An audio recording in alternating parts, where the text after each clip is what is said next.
he wants to come in. General Saab, I am sure you are, mighty pleased with this policy change. This will now start reflecting in the mindset of our troops on the ground. Absolutely and totally, I totally agree with you. There is a paradigm shift, and it's a shift for the good. You asked why the governments in the past did not act similarly. Because the governments were weak, they were indecisive, they were vacillating, and they had not given the wherewithal for the Indian Armed Forces to perform. Over the last 11 years, there's been a huge modernization, there's huge induction of force multipliers, which has now given you the capability of going after them. We did not have that capability. Secondly, there's been no synergy between the ministries that are absolutely essential to pursue a modern war. Secondly, there was no coordination, jointness, integration between the services, that is between the Army and Navy and the Air Force. What has now been brought in is something the world is beginning to admire. Today, the Indian Army is definitely emerged as the most revered, respected, regarded army and considered as the guardian angel of India's homogeneity, integrity, and sovereignty, beyond an iota of doubt. Till date, I've been part of the thing. There is no official document called Security Doctrine of India. We still haven't come out with a Tri-Services Doctrine. We still haven't come out with a Security Doctrine. Right. But the outline of that doctrine seems to be emerging by the Prime Minister's statements. Right. And it is something that is very absolutely... And General Saab, I just want to make one quick point. Swati, we heard when I asked that question to Wing Commander Vaishnavi Tochetar, she said that, look, the reason why governments in the past, perhaps did not have this kind of policies because, you see, India was focusing on science, technology and education. I have, ma'am, you will appreciate, I beg to disagree on that because, you can have, science, technology, education, health, etc. as your priority, but you can only have it once you are flourishing as a country. The cross-border terrorism or this ideological threat that we had from the, from the Pakistani side is an existential threat for India, and it has been. So, both of this can go hand in hand. Swati, that's the larger point that I wanted to make. Absolutely. And I want to go across to Brigadier Tyagi, wanted to come in earlier. So, have we reached that point where we are moving on from retaliation to initiation of action now? That is a matter for the government and the military leaders to decide. We were ready from the day one as well. So, we've been saying, as you would recollect in every single brief that the Foreign Secretary has given out with the officers of the two armed forces, that it is for the Pakistan to decide which way they want to go. So the ball was always in their court. So to that extent, to say that were we ready or are we ready? Yes, we were, we are. So that is not the point I was trying to make. What you say is right. I want to re-emphasize quickly this issue about, the military industrial complex of India must now sort of shake out of its a little bit of reverie and ramp up their production capabilities and make sure that whatever ordnance that we are expanding is immediately replenished so that the boys at the front do not have to look over their shoulder and they're sure that they're going to get whatever they need immediately. So all the ordnance, because like I was saying yesterday evening, this drone warfare is not going to end anytime soon. So therefore, what we must do is continue and remain ahead of this curve. And so the procurement as well as the production, this drone warfare or the drone circus by the Pakistanis will end if we want to. If you want this to end, it will end. But if you want this to, go on, or if you want to play the slow and waiting game, this will embolden the Pakistanis and then they will keep doing it. So when you have the, intentions of your enemy clear, what are we waiting for? With all this due respect to the military strategy that we've been talking about, I want to quickly bring in Air Marshal Bajpai. Air Marshal Bajpai, tell our viewers through Times Now, what is the significance of our airstrikes on their airfields? Well, significance we have seen now. Their air defense has been totally destroyed. These airfields have been kind of totally made unusable for their air activity. And in any war, first thing is to get air dominance about the enemy area and trying to secure our own air defense. Now we have seen our S-400 and our integrated air defense command and control center has been active, and we have been kind of diffusing all the coming missiles and rockets and drones. Now, you have heard about the destruction of these airfields.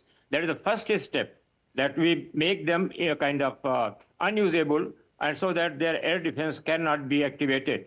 Earlier, you have seen at Lahore, we made it their AWACS and other systems.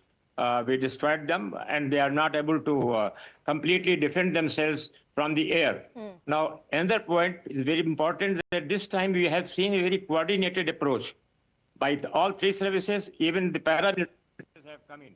Absolutely. It's a huge shift from the measured and non-escalatory stand that we took, and now coming to this point where India has made it clear to Pakistan, a tough warning to Pakistan, that any act of future will be considered act of war. Air Commodore Qureshi, please stay on with us. We're taking a very short break. Our discussion will continue. We'll come to you on the latest development. Also, remember, we're on standby for briefing number 2, Pranesh, which is going to take place at 6 p.m. Viewers, welcome back. You're watching the most comprehensive non-stop coverage on Times Now, how India and our forces is pulverizing Pakistan's misadventure. Over the last 3 days, Swati, Pakistan has learned the lesson, but the madcaps that they have in their ranks, I'm talking about the jihadi general, Mullah Munir, he refuses to back off. And look at, the results after India is hitting back Pakistan. Pakistani airfields are now halfway, decimated, destructed. And this is the power of air dominance. And, history has given us many lessons. I want to bring in, Brigadier Tyagi. Brigadier Tyagi, we remember what happened to Hitler. Because, and correct me if I'm wrong, Hitler was targeting the RAF airfields. But Churchill then decided that, he allowed the RAF to bomb Berlin, and Hitler then, shifted the focus to civilian areas. That allowed RAF to, win it for Britain. So, there have been many historical lessons for us. So, we must not step up. We must, in fact, step up the gas and not, be like, it's done now. We've taught them a lesson. Adequate, proportional response, that is not the way to go with Pakistan.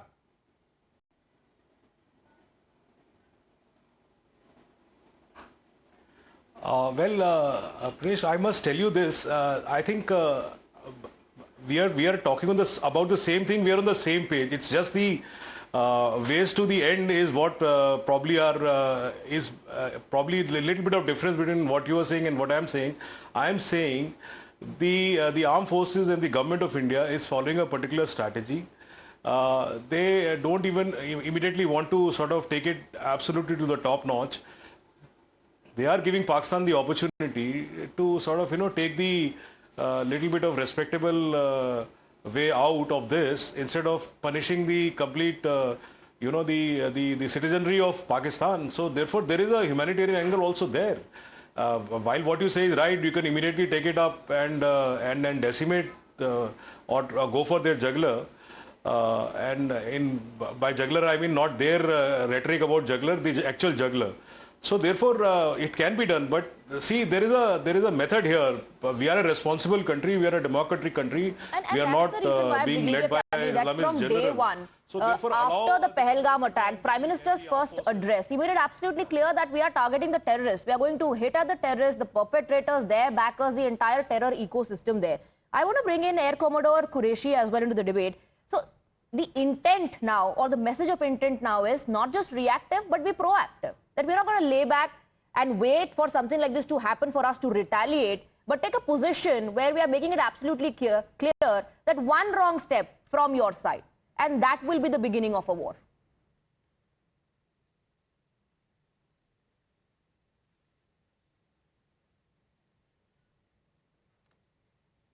Commodore Qureshi, can you hear us? Yes, I totally agree with you. As far as India is concerned, is facing an act of terror from across the border since last 6-7 decades plus, and enough patience has been shown. As far as I am concerned, my opinion is very clear. Any act of war is not now. Actually, for now and in future also, it should be considered and it should be taken as an act of war. And I would like to add here one more thing exactly. The free hands actually to our armed forces should be given actually to handle this act of terror. is a like act of war. And I am assuring you, our armed forces are very, very capable actually to take care of all the not only all the terrorists, but the people, those who are behind it actually, including the people, those who are sitting in uniform, they can be taken care. And these all, and then only that language only they will understand. If we keep, you can say, restraining ourselves, they will be keep after FT 6 months, after 1 year, they will be keep showing what, because they don't want to learn any lessons. Absolutely. So, It's a our armed failed forces nation, Wing Commander Tokekar. It's a failed nation. Their leaders have admitted during interviews they've been doing dirty job for West for decades. They've agreed and admitted that उनका कुछ नुकसान होगा नहीं. They have nothing to lose. वक्त आएगा तो वो Dubai और लंदन भाग जाएंगे. It's a failed nation. But just because a failed nation is trying to destabilize India does not mean that we'll always be in a position where we only and only retaliate. No, absolutely not. We'll not wait every time that, we receive something and then we give it back. If you see the current situation, we were just patient. We were just kind probably to Pakistan. They themselves are quite delusional. If you hear their statements, they keep changing it, and the drama that they create in their parliament, it is hilarious. In addition to that, I would like to say that we are not here just to, reciprocate or react to it, as you said. We're here absolutely now to act. We have given them enough chances to change themselves or to come back online, but apparently they've not understood our warnings. And now, as you said, we are here to act on any act of terror, and we are here to teach them a lesson for once and for all now, I guess. And this is this is Pradeep Datta. I want to bring you in. This is an opportunity for the BLA to do what they've been waiting to. They have, the right atmosphere, situation, logistically also. They have been striking at Pakistanis, even the TTP has been. And this is the time that, Mullah Munir is taught a lesson from all sides.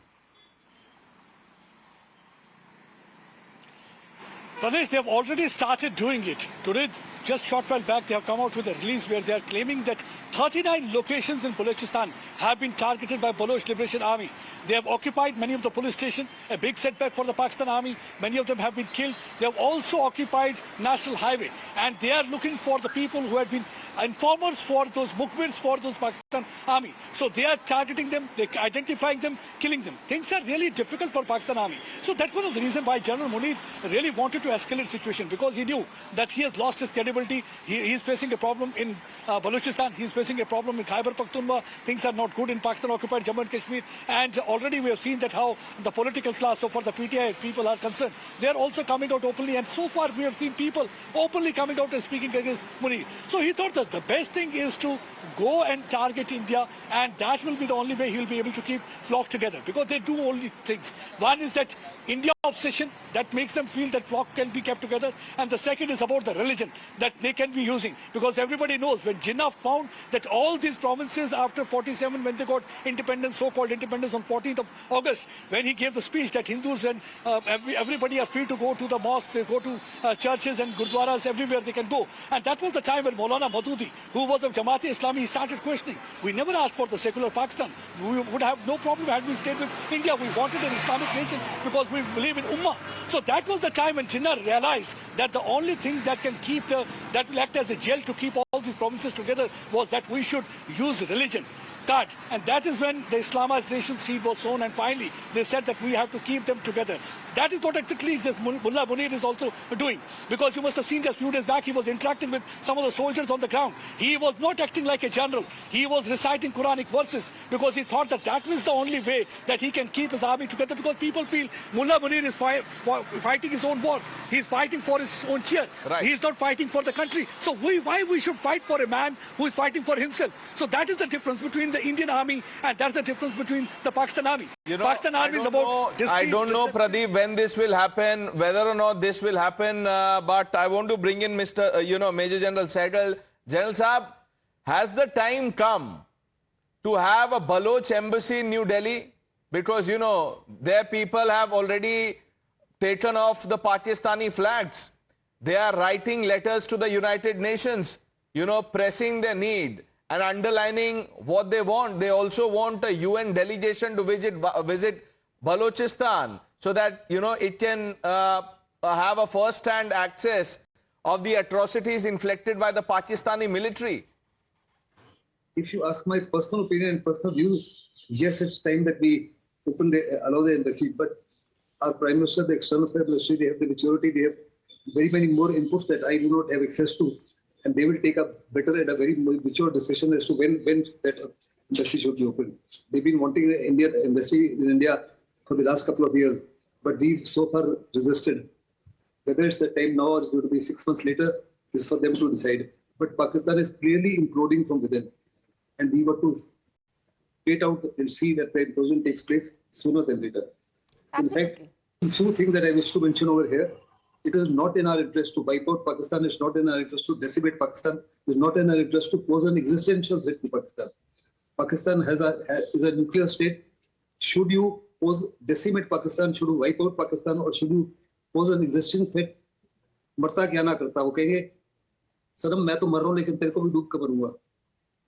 Hence we not to general साहब ये जो अभी आपने मुहावरा बोला है, ये इसी मुहावरे की वजह से हम इतने साल से डर रहे थे.